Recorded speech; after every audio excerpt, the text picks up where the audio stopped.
When a child goes missing, the first person or people that the police are going to look at is going to be those closest to the child. It would make sense. I mean, who has the most access to the child and who would have a reason to hurt the child? From that point, either they're going to say, okay, nothing seems amiss here, and they're going to go look outside the circle and find a suspect out there, or things are not going to add up and they're going to make the parents or caregivers suspects and begin to gather evidence against them. But there's another court that is way more brutal, and that is the court of public opinion. With the onset of armchair detectives, with the popularity of the internet and really YouTube for things like this, true crime channels, people just getting on and expressing themselves and what they think about a certain case, there's this weird phenomenon where certain cases just really blow up, right? I mean, we know there's so many missing children out there in the world, but every now and again, there will be that one case that just triggers everybody. And when that happens, it's interesting to look at how the parents are treated by the internet, and not just YouTube, but Twitter, Facebook, all of them. So we know with the recent case of Summer Wells, the parents have really been put through heck, right? We know that social media has torn them apart, myself included. We almost couldn't help it. They just gave us so much material. But what happens when you have a case where the parents are not so scandalous? Do we treat them differently? Do we just automatically assume that they must be innocent?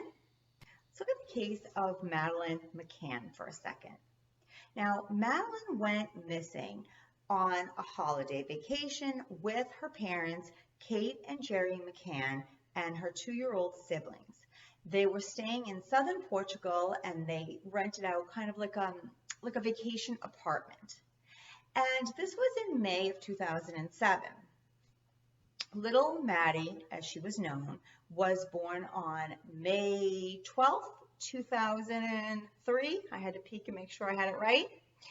And what the parents did was they put the children to sleep. So you have the 2-year-old twins and you have Maddie. They put them down to sleep around 8:30 and they go to dinner. Now, where this restaurant was located was about 180 feet from the holiday apartment.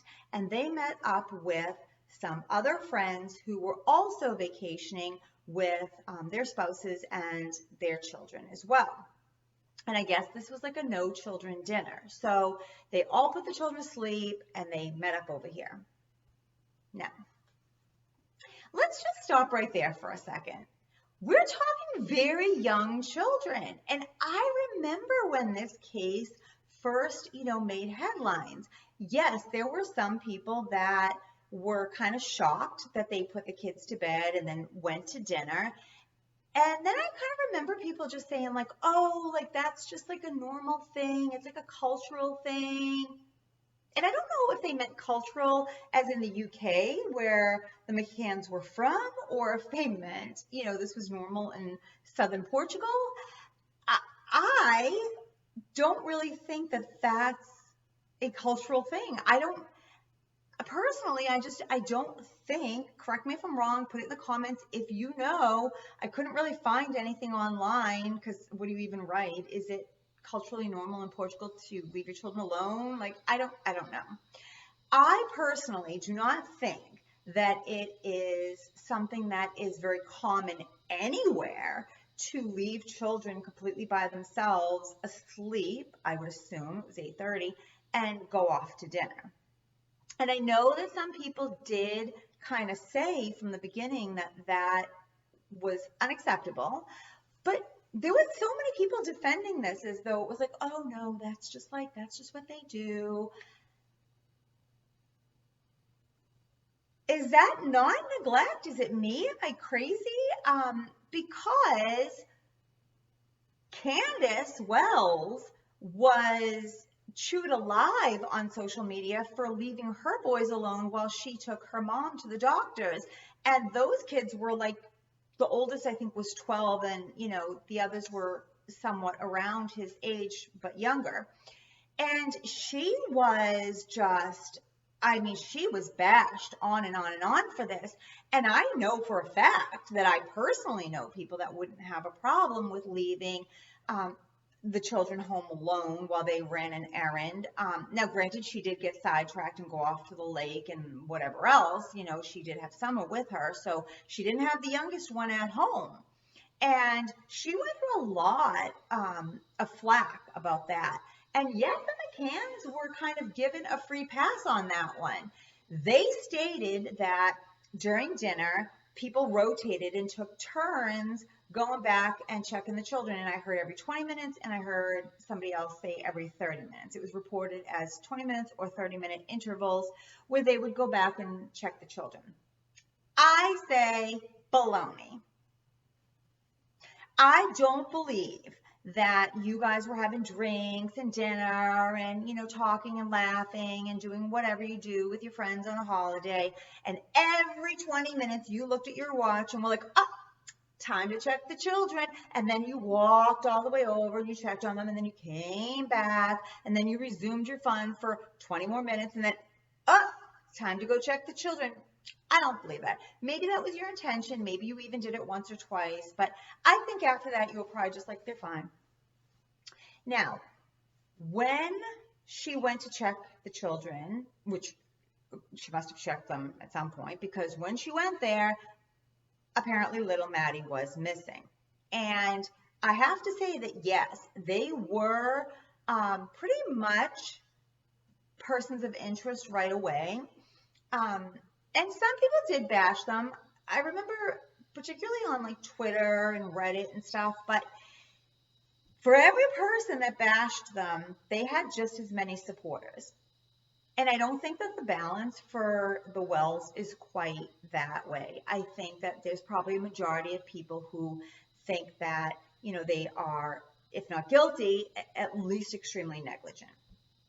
Now, just like Summer Wells, there was some speculation with the authorities early on that maybe an accident had happened while the child was alone, and then the parents had tried to cover it up so that either they would not have to say that the children were alone, or that they would be looked at as negligent, or maybe out of fear of losing the two twins. But we've speculated that with Candus too. If there was an accident, she was fearful of losing the boys. So there's that. And this went on for a while. Okay, I remember at one point they brought dogs in, and there was even like a hit on their car. I want to say the trunk of the car. But whatever did or didn't become of the investigation, they were never arrested. And they went on to, live their life, and the children, the twins grew up, and, they're apparently doing very well. I've read that they are very sportsy, and they've done very well in school, and they have lots of friends. So over the years, there were various people of interest, but nothing ever became of it. And then a few years ago, there was a 42-year-old man from Germany by the name of Christian who was in prison, and he became a pretty big suspect. He actually had been accused in the past of being inappropriate with his girlfriend's 5-year-old child, but he was actually in prison for the R word of a 72-year-old woman. That I think he had broke into her home, attacked her, and he was serving time for that. And they really put it out there that they actually kind of made it sound like he would definitely be arrested for the Madeleine McCann thing, because he'd been in the area at the time, but nothing became of it. He never actually was brought up on charges of that. And to this day, nobody has been. So again, just kind of to the way that the McCanns were treated, yes, there were people definitely who thought that there was some strange things about them. For one, like I said, that they left the kids alone, but also number two, that they kind of hauled butt out of there.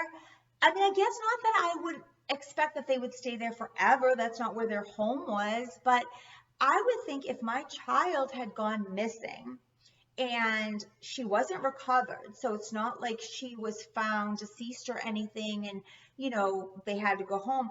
She was never found. Like, they didn't know where she was. She could have still been in the area. And they all just went back home to the UK. Even if, because people still need to eat and pay bills, even if like one of them had to leave to work, you think one of them would have stayed behind at least for some extended period of time? They were both doctors, still are. And I would imagine that, they're vacationing from the UK in southern Portugal. You're both doctors. I would think that you could financially make it if one of you stayed behind. But, so that was something that kind of rubbed people or some people the wrong way. And then, there was just so much out there about, and I guess it was mainly speculation. Like, for one thing, there was some talk that the two younger ones may have been sedated, and the police ultimately kind of said that they thought maybe the kidnapper sedated the two younger children, and that just kind of makes me scratch my head, because how? Like, you never really heard how. Like, you broke in, so you like crawl through the window.